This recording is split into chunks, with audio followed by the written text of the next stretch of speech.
Hello viewers, આપનું મારા કિચનમાં સ્વાગત છે।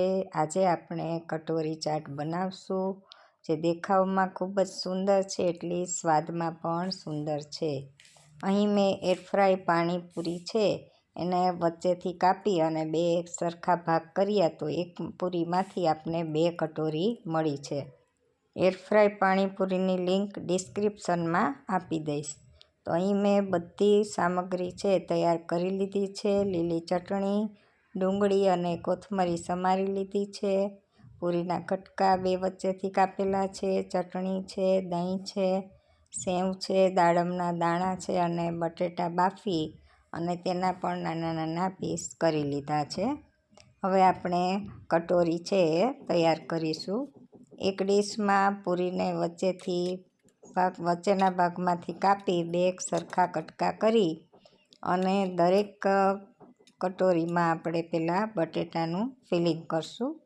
અહીં તમે ઈચ્છો તો બધી સામગ્રી એક પાત્રમાં મિક્સ કરી અને સીધું પણ 1 ચમચી વડે તમે ફિલિંગ કરી શકો છો। બંને રીતે થાય, તમે અલગ અલગથી કરો તો પણ થાય અને મેં આ રીતે કર્યું છે। હવે આપણે વારાફરતી બધી પૂરીમાં સરસ મજાની કોથમરીની ચટણી, કે જેમાં આદું, મરચું, લીંબુ, મીઠું, ખાંડ, ચટપટી ચટણી બનાવી અને બધી કટોરીમાં ફિલિંગ કરી લીધી છે। ત્યાર પછી આપણે ચોપ કરેલી ડુંગળી એ પણ બધી કટોરીમાં ફિલ કરી લેશું। તો આ રીતે આપણે કટોરી બનાવવાથી તળવાની ઝંઝટ વગર ફટાફટ આ રીતે તમે ચાટ પૂરી બનાવી શકો છો।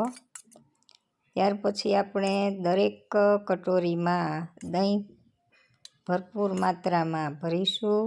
દહીં છે એ કેલ્શિયમનો ખૂબ જ સારો એવો સ્ત્રોત છે, તો આપણે દહીં પણ રોજે ભોજનમાં લેવું જોઈએ। ત્યાર પછી આપણે ખાટી મીઠી ચટણી, તમે ખજૂર આંબલીની પણ બનાવી શકો છો અને ગોળ આંબલીની પણ બનાવી શકો છો। ગોળ અને ખજૂર બંનેમાં આયર્નની માત્રા ભરપૂર પ્રમાણમાં છે।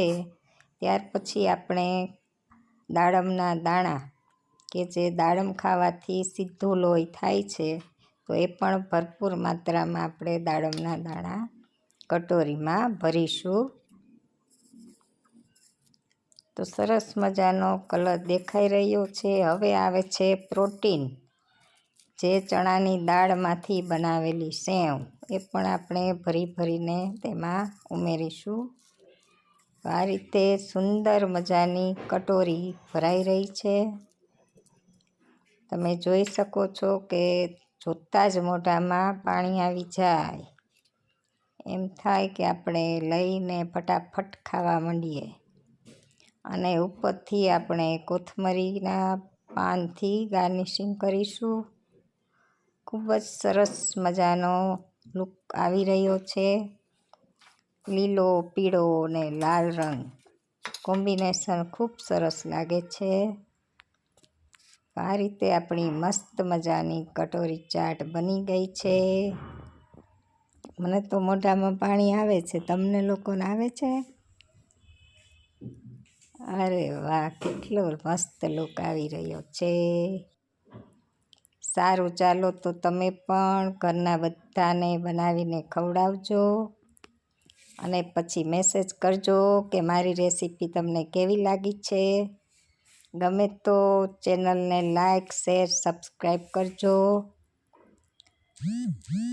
અને આ રીતે બીજી મારી વિડીયોમાં રેસીપી છે, જો ગમે તો બીજા વિડીયો પણ જોજો અને મસ્ત મજાની કટોરી ચાટ ઘરનાઓને બનાવીને ખવડાવજો।